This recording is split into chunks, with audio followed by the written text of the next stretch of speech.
Les éléments du M23 ont atteint la périphérie nord de Sake à une vingtaine de kilomètres à l'ouest de Goma. La MONUSCO précise que d'autres éléments ont été repérés dans le parc Virunga. Et de morts dans une même famille et des dégâts matériels, c'est ce qu'ont causé les pluies diluviennes qui se sont abattues successivement le samedi, dimanche et lundi.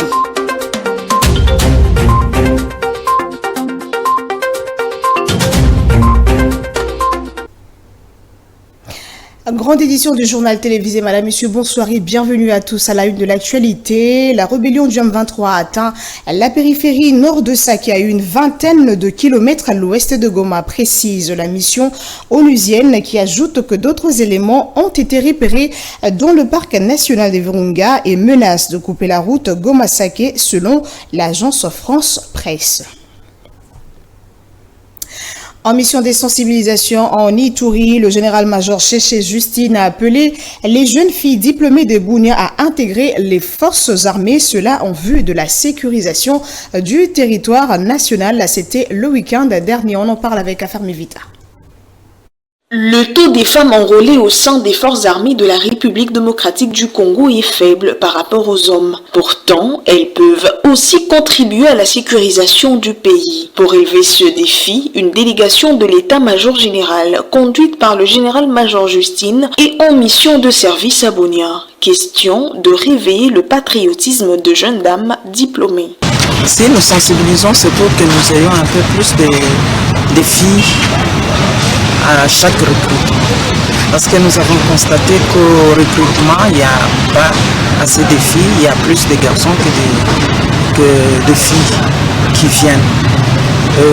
Nous sensibilisons plus les diplômés, les filles qui seront diplômées, les finalistes aujourd'hui, demain diplômés, les finalistes aussi, ou ceux qui vont terminer l'université, c'est pour faire l'académie militaire.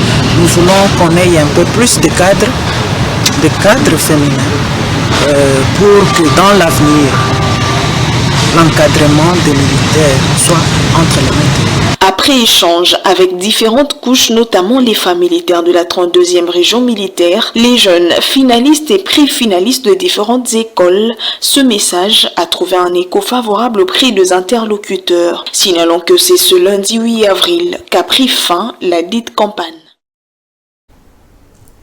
Et vous le savez, les communautés Tekeyaka s'engagent à faire la paix et mettre fin aux hostilités dans la partie ouest de la République démocratique du Congo. Les représentants de ces communautés ont signé samedi devant le chef de l'État l'engagement global et inclusif pour la paix. Suivez.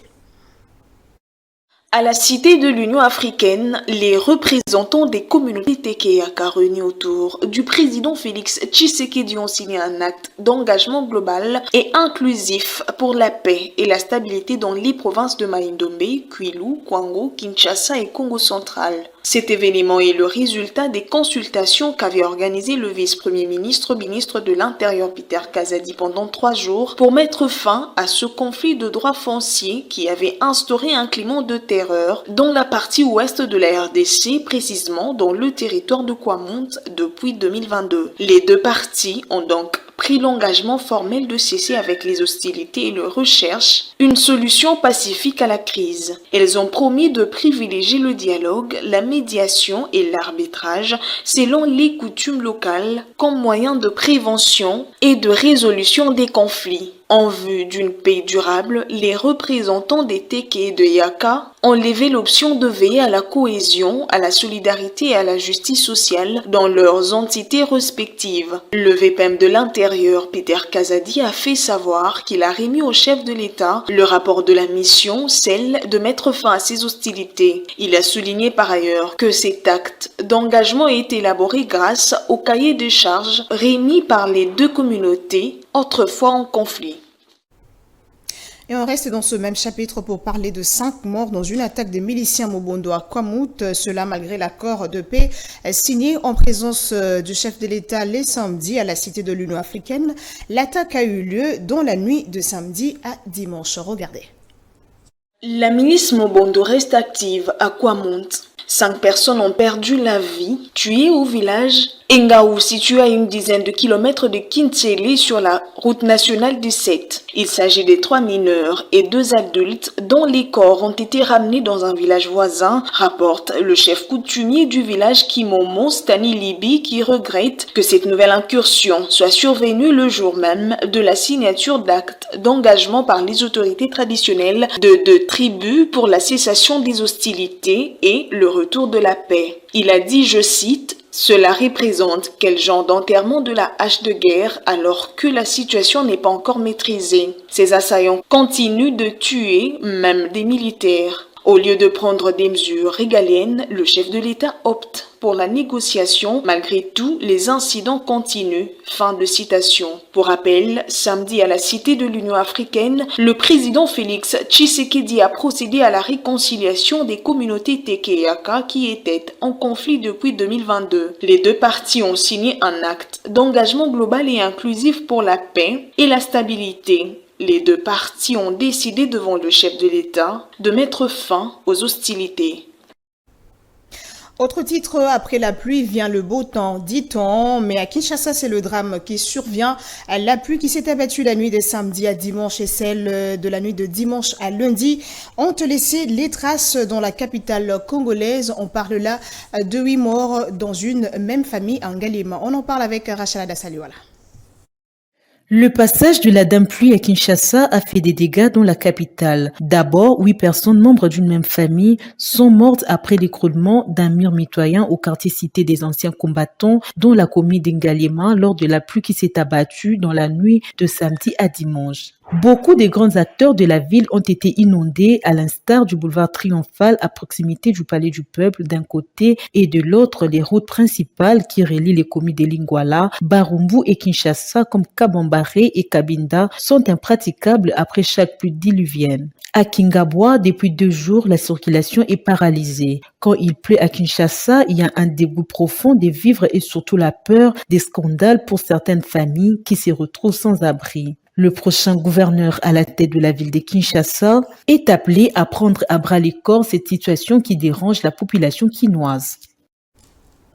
Et selon les prévisions de la Metelsat, les jours qui viennent seront caractérisés par une augmentation significative de précipitations, des épisodes des pluies torrentielles. C'est ce qu'a fait savoir Augustin Tagisabo, chef de division du Centre météorologique national, la responsable de la prévision du temps. Regardez.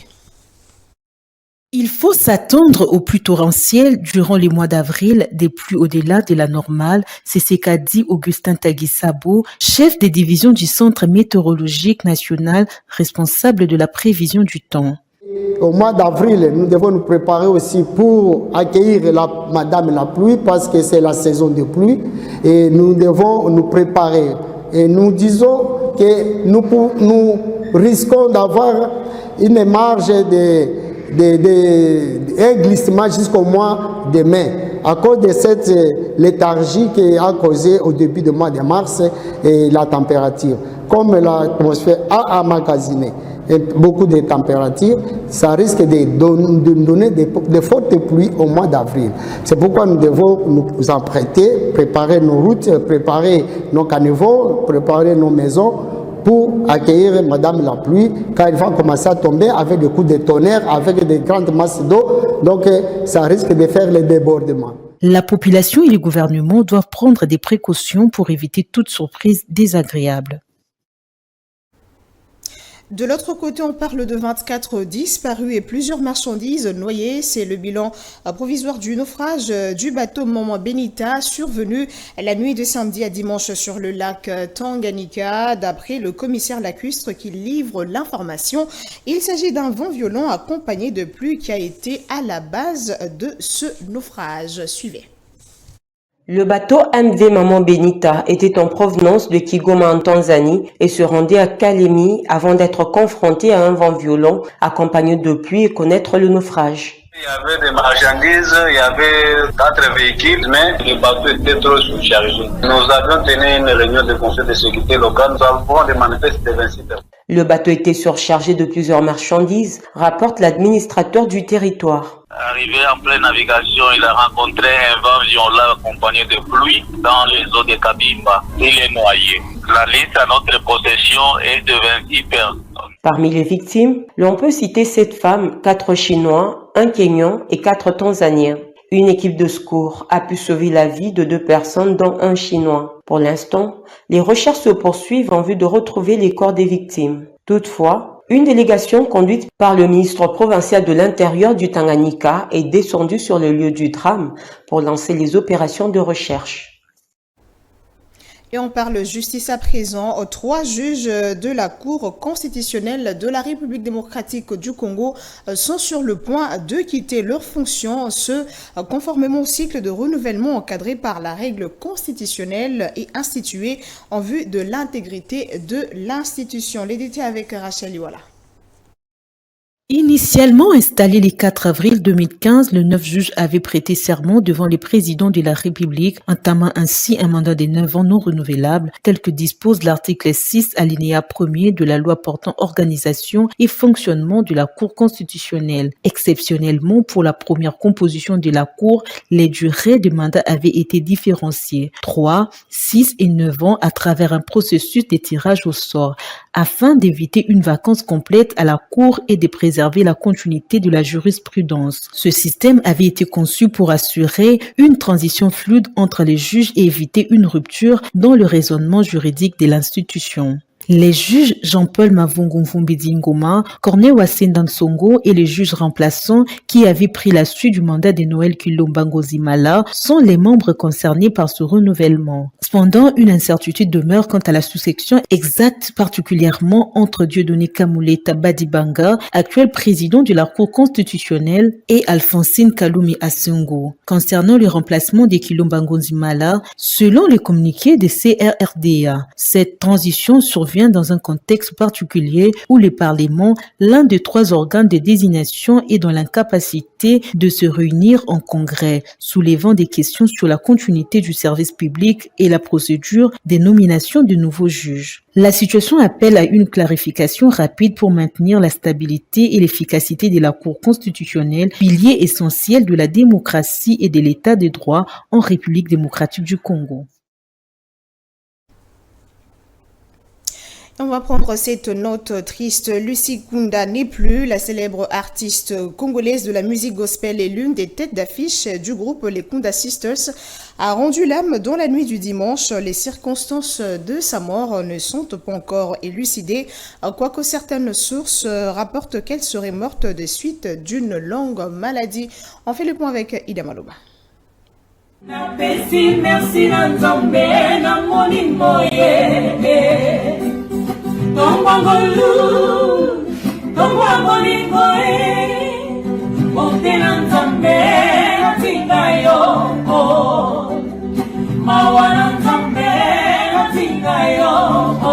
dois partir dans ce camp très lointain que j'ignore encore, là où il y a la paix sans peine, mais pas avec ce corps.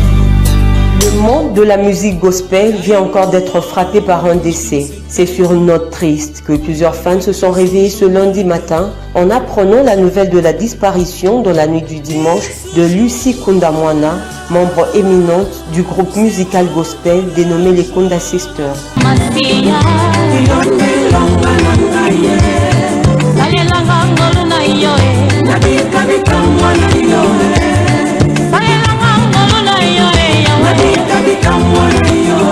Les circonstances de sa mort ne sont pas encore révélées jusqu'à présent, quoique la nouvelle de son décès se soit propagée de partout. En se référant au groupe musical dans lequel elle évoluait, il y a lieu de dire que c'est depuis plus de 20 ans que Lucy Kunda a entamé sa carrière musicale gospel aux côtés de ses sœurs Peggy et Ellie. Leur début musical a été encouragé par leur père, mais aussi leur encadreur depuis l'enfance. C'est depuis leur tendre jeunesse que les Kunda Sisters, groupe dans lequel évoluait Lucy Kunda, chantaient pour la gloire de Dieu.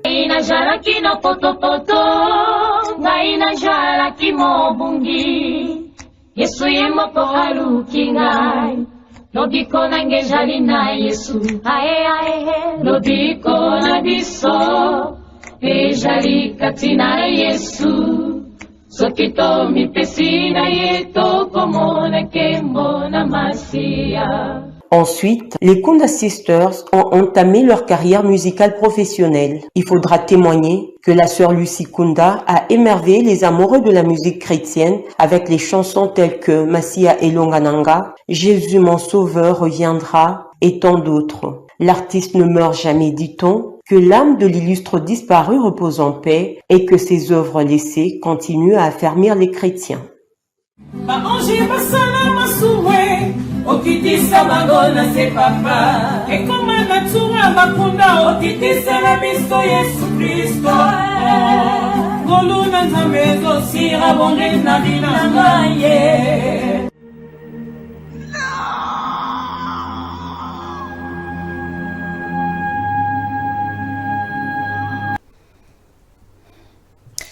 Voilà toute notre compassion à la famille de l'illustre disparu. On prend cette dernière note en dehors de nos frontières au Mozambique. Au moins 90 morts dans un naufrage. Un ferry de fortune a coulé au large de la côte nord du pays. Les médias locaux rapportent que parmi les 90 victimes figurent plusieurs enfants. Une nouvelle tragique pour ce pays. Regardez. Le bateau surchargé transportait 130 personnes et la plupart des victimes noyées étaient des enfants selon un média local. Le bateau périt sur l'île du Mozambique. Les opérations de sauvetage se sont poursuivies ce lundi matin, plusieurs personnes étant toujours portées disparues. Certaines personnes effectuaient le voyage pour assister à une foire, tandis que d'autres tentaient de fuir leur milieu d'habitation pour aller se réfugier sur l'île du Mozambique de peur d'être contaminés par le choléra qui a affecté leur région. D'autres sources rapportent que la désinformation au sujet d'une épidémie de choléra présumée a provoqué la panique et a poussé plusieurs personnes à embarquer sur le bateau qui sert habituellement de pêche pour tenter de fuir. Il faut souligner que de nombreuses régions du Mozambique ne sont accessibles que par bateau, souvent surchargés. Le pays a un réseau routier médiocre et certaines zones sont inaccessibles par voie terrestre ou aérienne. Et la surcharge des bateaux est souvent à la base des naufrages à répétition. Et c'en est fini, place au rappel de principaux titres. Les éléments du M23 ont atteint la périphérie nord de Saki à une vingtaine de kilomètres à l'ouest de Goma. La MONUSCO précise que d'autres éléments ont été repérés dans le parc Virunga. Près de 8 morts dans une même famille et des dégâts matériels, c'est ce qu'ont causé les pluies diluviennes qui se sont abattues successivement le samedi, dimanche et lundi.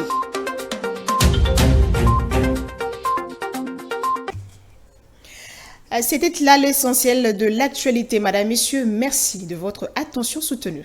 Au revoir.